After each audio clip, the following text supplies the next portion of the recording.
What's up, guys? We are back with another Super 7 Ultimates Wave 2 review, and we're going back to Robin Hood. And while we got a Robin Hood figure in Wave 1, it wasn't Robin Hood. We started out with Prince John, and Robin Hood is here in Wave 2. Now, he comes in a slightly oversized package. It's not the normal size, but it's not one of the super big ones either. It's not really deep anyway.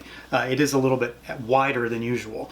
Same slipcover treatment. You've got the foil embossed, everything. It's all chromed out. We've got a tree motif this time around.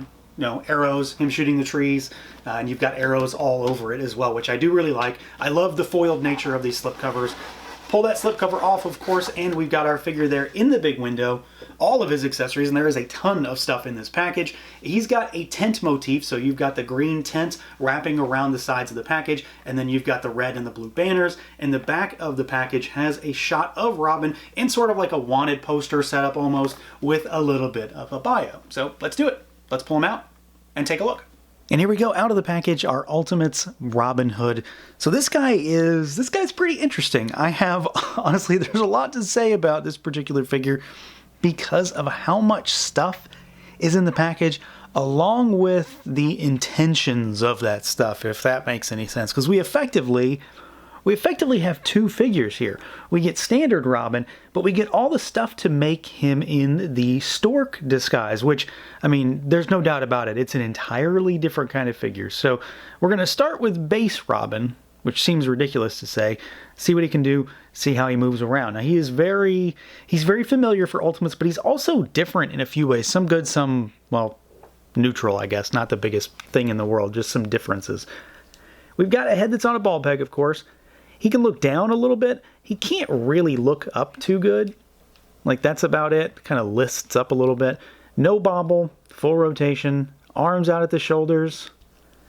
They rotate, of course. You've got a bicep swivel up in that sleeve. We've got a single jointed elbow, which is better than 90 degrees. We've got hinges, rotation at the wrist. We do have a diaphragm cut, and it is pretty nice. Like, it goes all the way around. Forward, backward, side to side. It is a swivel point.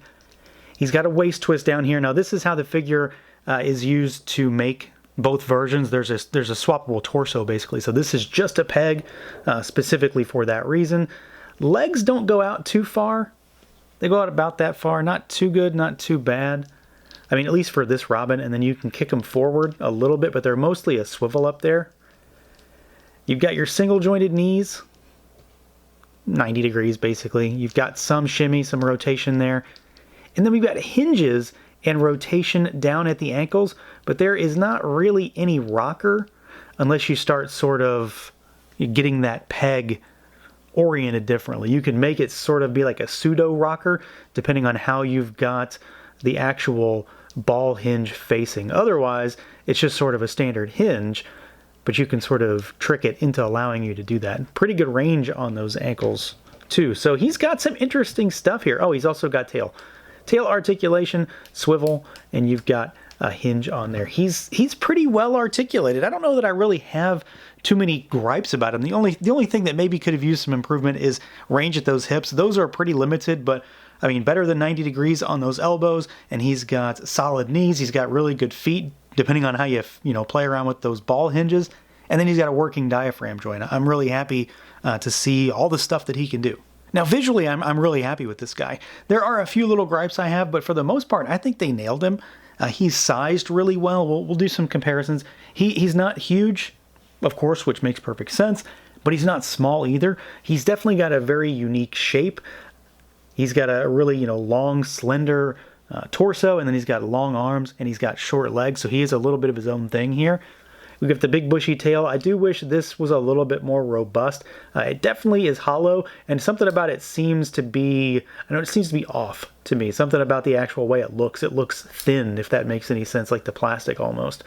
I do like his torso overlay.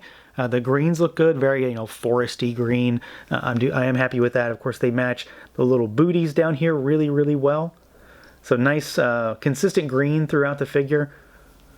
The skin tone, well, the fur tone, I guess, does look nice on him. It's sort of, it's like an orangey brown color, which works really well. No paint on that. Really not much paint on this figure from the neck down. We do have the belt painted there, but the face does have quite a bit. We do have kind of a rough seam line around here, which is kind of hidden pretty well based on where that paint is, but it's kind of hard to not see also. But we've got good paint on like the throat fur, we've got the mouth, he's got a nice smile going, he's got really bright, expressive eyes. Everything there is really clean and crisp. That black and white is really stark. And then of course you've got his telltale Robin Hood style cap with the feather, which is a separate piece that's attached in there by the look of it. So I'm pretty happy with this little guy. I think, you know, he's really small, but he's also not super small, at least compared to this line. But he's a tinier figure, but I think he looks nice. He's got a weird proportions. He's got a very unique look. You know, I kind of thought this one was going to be hard to capture in plastic because the movie has its own like texture and feel almost. But I do think that overall they did a pretty solid job of capturing Robin Hood. Now, as far as some size comparisons go, stick with Ultimates. To start with anyway, we've got Mickey here on the left, of course, a smaller figure. And then we've got Prince John, which is the best comparison within Ultimates anyway. And you can see that he's, of course, much taller than Robin. But I think they scale really nice. I think they are definitely going to look pretty well together.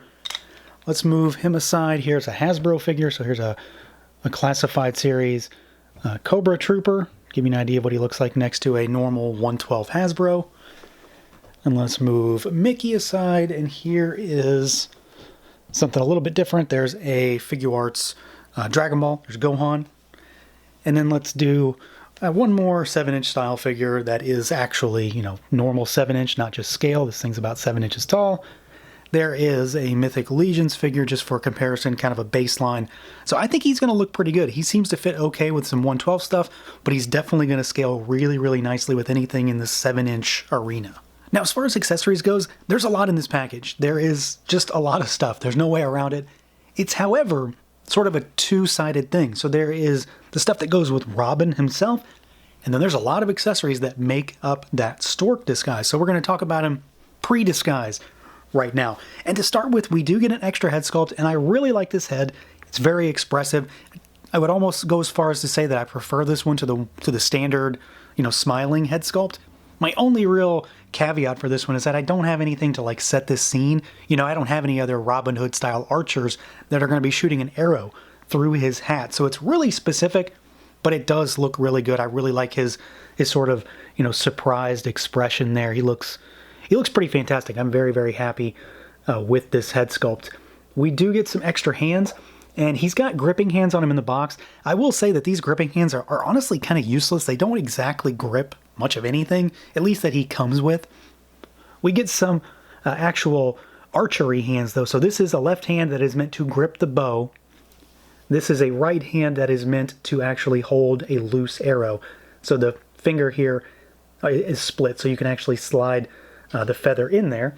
And speaking of, we've got a quiver with arrows. So this is his standard set of arrows and the normal quiver. It's really similar to the one that comes with the Stork, and I think it's honestly causing a little bit of an issue. The Stork one fits in a way that sort of accommodates the soft goods that he has, and of course we'll get to that.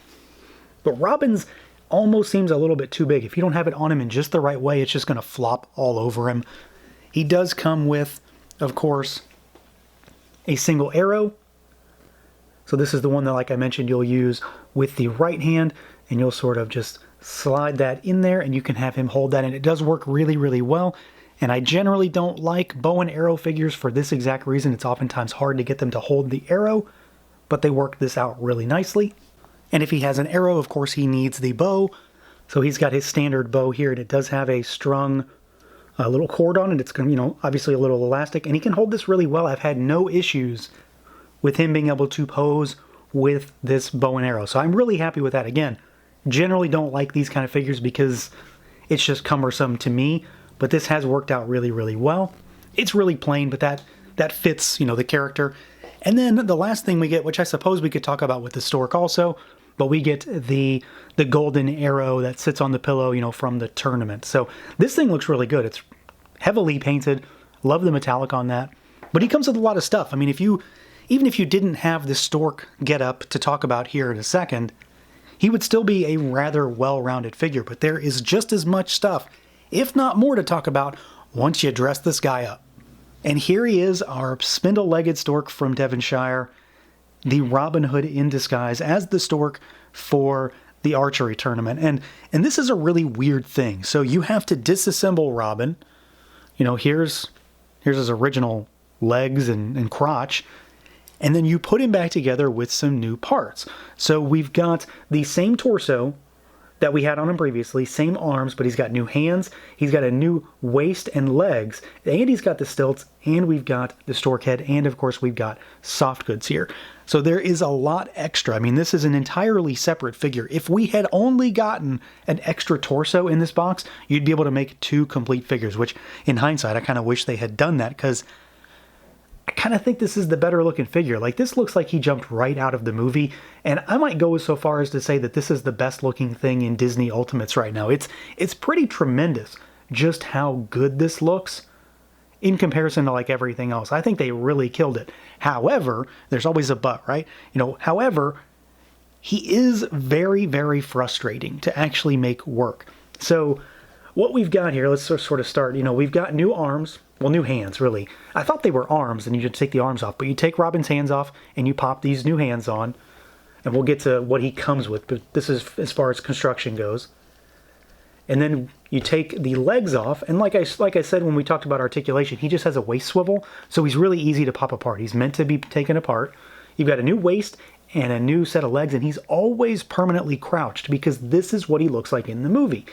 He still has articulation at the ankles. I almost wish he didn't, because that's part of the problem, is that you have to really find a sweet spot. And like, now that I know what to do, I can find that sweet spot really easily, and I can make him stand up just fine. But the first time I got him out of the box, I wanted to throw it across the room. So it was very difficult, at least for a few minutes. You do have a tail with rotation and hinges. I kind of leave it down. I feel like it wants to bring him backwards a little bit.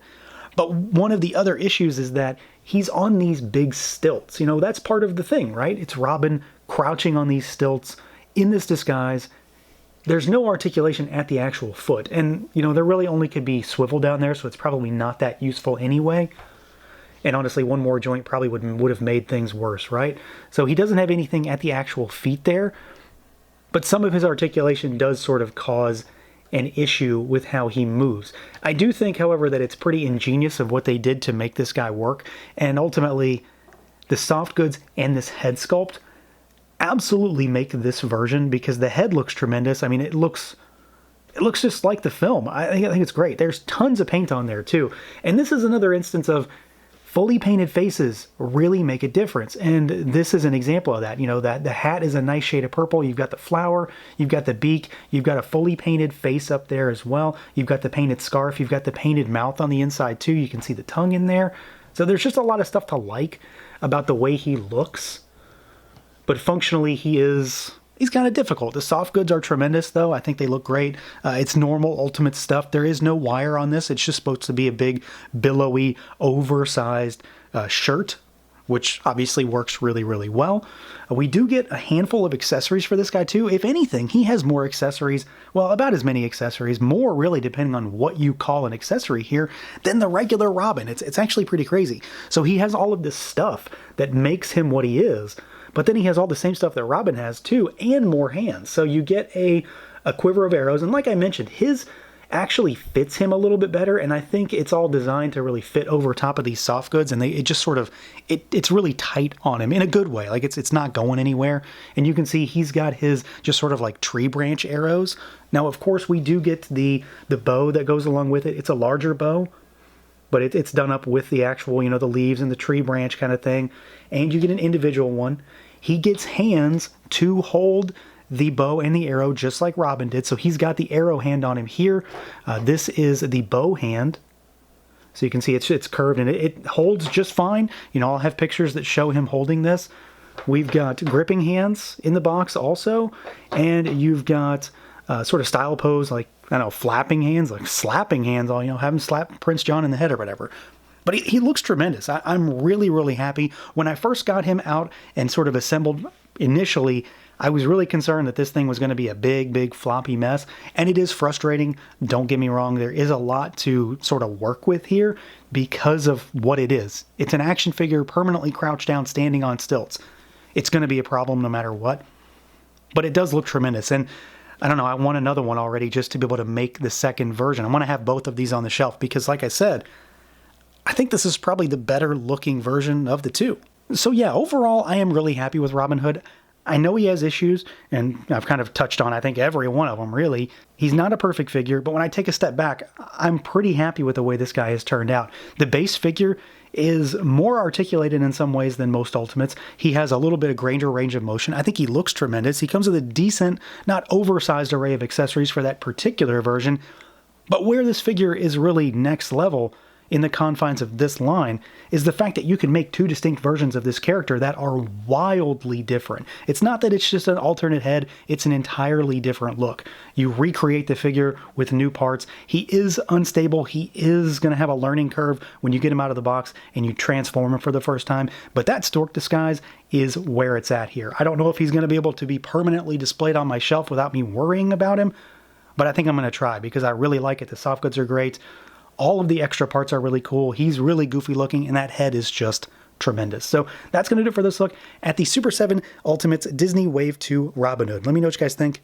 Feel free to like, comment, subscribe, and share, and until next time.